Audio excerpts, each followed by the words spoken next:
Hey guys, so in today's video we're going to be talking about this, the 2012 MacBook Pro with Retina display, and how it competes with some of those other budget devices we've been talking about in the past, and maybe some of the reasons why you might want to go with something like this, some used old hardware versus modern day budget devices.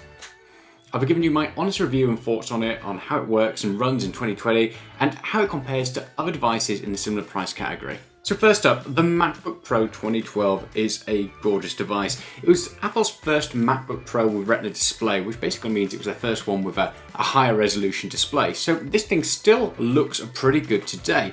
The screen is bright, it looks high quality, and watching media on this thing or editing media just works really well. Because of the era that it was developed in and it came out in, it's also one of Apple's devices that actually has ports on it. So you've got your display ports and Thunderbolt ports on the side here, headphone jack, which is obviously really handy. You've got your USB-A's, and on this side you've got your HDMI, another USB, and you've also got an SD card slot, which is great for content creators. Anyone who's using a video camera, photography, anything like that, can just slot that straight in there and it just makes things so much easier.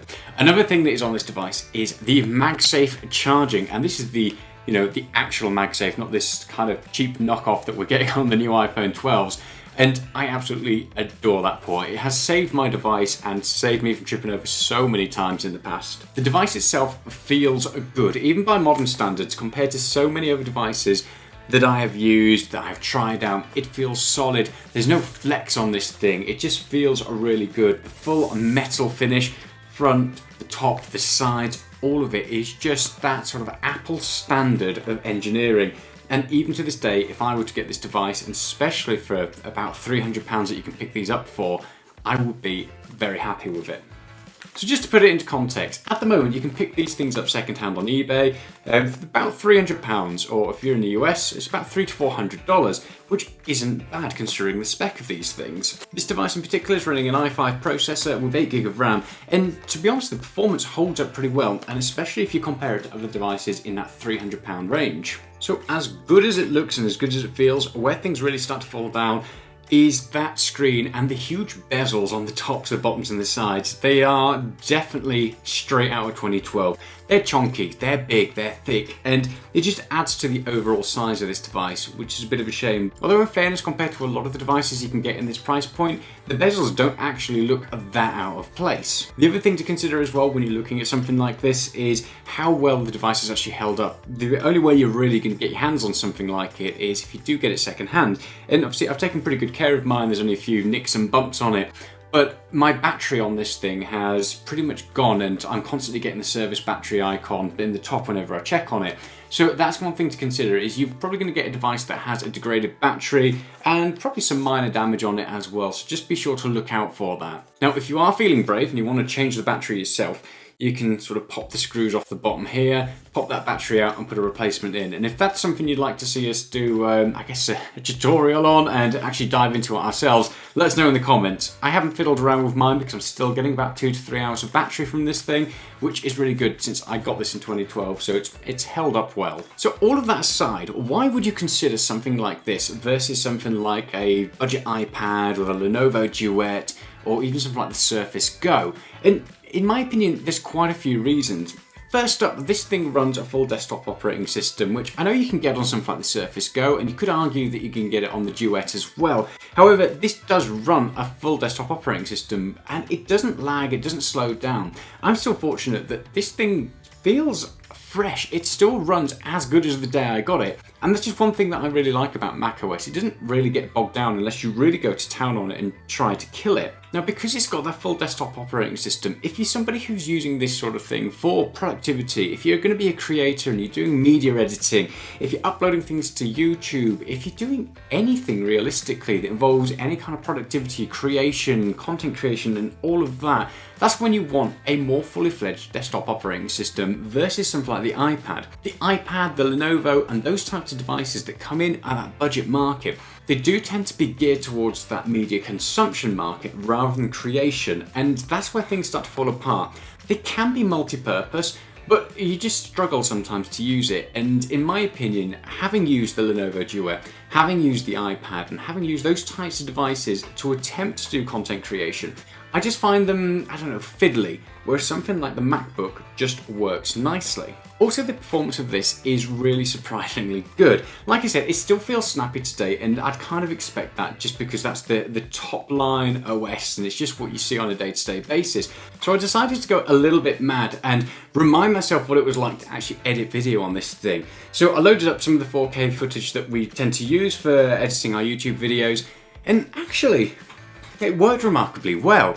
So scrubbing through the timeline and actually editing the footage itself, that was all relatively smooth. Everything worked as I would expect it to.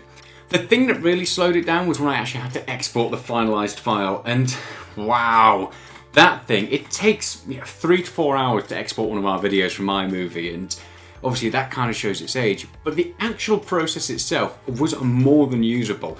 And this thing's going to be going over to Liam, so he's actually got something he can edit on whilst we're in lockdown and we're not able to really interact with each other. So we'll kind of give you an update on how that performs, and if you're interested to see that, again, let us know in the comments.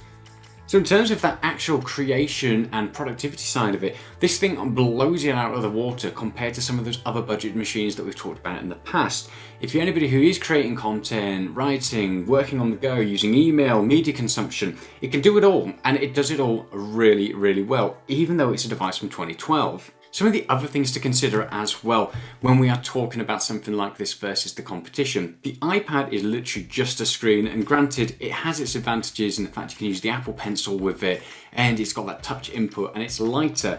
But one of the great things about this is you get a gorgeous keyboard, and this is one of my favourite keyboards that I've used up until the MacBook Pro 16-inch. And this keyboard, it feels nice to type on, it's got a decent amount of depth to the keys as well, and it's well spaced, it's backlit. It's just gorgeous. And then this trackpad, even by today's standards versus things like the Lenovo, versus something like almost any Windows laptop that I've used, this trackpad feels amazing. You can tap on it, you can click on it anywhere. It's a glass trackpad and it's smooth, it's responsive, and the gestures just work gorgeously. So overall, it's just really down to the build quality, the engineering, the keyboard, the trackpad. All the input methods on this thing are great compared to the competition. So if I throw this into the budget arena, does it hold up today? And I would say absolutely yes. If you're looking at anything in that £300 to £400 or dollar range, then this thing is really good, and it kind of opens up a whole different category of devices that normally I wouldn't particularly see as competition for the budget market. You can get yourself a decent productivity device that has everything included that you're going to possibly need. So you've got the keyboard, the trackpad, the monitor, basically it's all in here, and it does it all really well. With things like the iPad, the Surface Go 2, you've got to buy those additional accessories to turn it into a productivity device. The Lenovo, although it comes with the whole thing included, it just starts to slow down when you start going into that productivity side of things. This, it does it all, and it does it all at a really good cost. Now the other question is, how does it hold up just generally as a Mac? And my opinion is, again, it's a really, really nice package. It's powerful enough to handle most things that you're going to probably need in terms of, your light work, productivity, and creation. Where I found it started to slow down versus like the MacBook Pro 16-inch was where I was editing large files. So say, for example, I was doing any large photos and editing in that. That's when things would start to get sluggish and slow down. When I had multiple layers in a file or a thumbnail, then things would start to slug and just generally slow down, but I would expect that on something like this. Movie editing was fine, basic photo editing was fine, and all of my other productivity worked really well. Now, versus other Macs, there are a few things that you need to consider.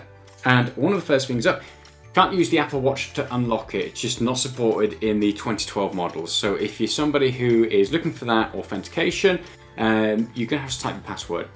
It's not the end of the world, but it's something worthwhile considering. You also can't use Apple's Sidecar with this, and that is a feature that I absolutely love. And for those of you who aren't sure what that is, it means you can use something like an iPad as an external monitor to extend your display. It doesn't support it on here just because, again, the hardware doesn't have what's required. So if that's something that you're looking for, and that's something you've seen advertised as part of macOS, it doesn't work on here. Going back to the authentication piece, also it doesn't have anything like the fingerprint unlock, it just is literally a password, but your mileage may vary, it depends whether or not you're going to need that. Obviously some of the other devices in this price category do have that. The iPad budget has Touch ID, the Surface Go 2 has biometrics for your face scanning and unlock, so that is something worthwhile considering if you're security conscious. And then finally, like I said at the start, is considering whether or not you can find one that is in decent condition. So if you are really curious about one of these things, ask the seller about the battery cycles. How many battery cycles has it got on there? What's the battery health looking like? And those sort of questions are the things you want to be asking. So obviously you should be able to get the majority of the information that you need from the photographs. You can be able to see what condition it looks like, screen quality, and if there's only a few photos on there, ask for more. If you're looking to buy something like this, ask and ask away. So in conclusion, if I was in the market for a budget productivity device, I would definitely be looking at used hardware, just because of the stuff that's out there at the moment when it comes into the budget market is either geared towards just media consumption or it's just sluggish. There's other devices that do come in at that £300 to £400 mark, but they tend to be non-brand laptops and just stuff that you're not sure you're going to be able to rely on. Now granted, you're not going to get a warranty with something used, but at least it's from a brand you can trust, I guess to an extent, and that you're aware of and you know. And these things seem to hold up really, really well. So let us know your thoughts in the comments. Is there anything else that you'd like us to kind of pit it against? Is there any other type of used hardware that you'd like us to have a look at as well? Now, obviously I have looked at the Mac just because I own the Mac and it's something I'm very familiar with. It's a device that I have used for years and years and years. And to be honest, my personal preference is that I like macOS because it just seems to keep on performing well and well and well through the years. Whereas Windows devices that I've used, I've tended to have to do full formats, restart them, factory reset, or they've just stopped working. So this, for me, is the most reliable out of the bunch and definitely something I would recommend. So hit that subscribe button and we'll be back in the future with some more videos. And if you want to see how Liam's holding up using this as a video editing machine, well, just let us know. I'm sure he'll be having tons of fun. Ta-ra for now and stay safe. Bye.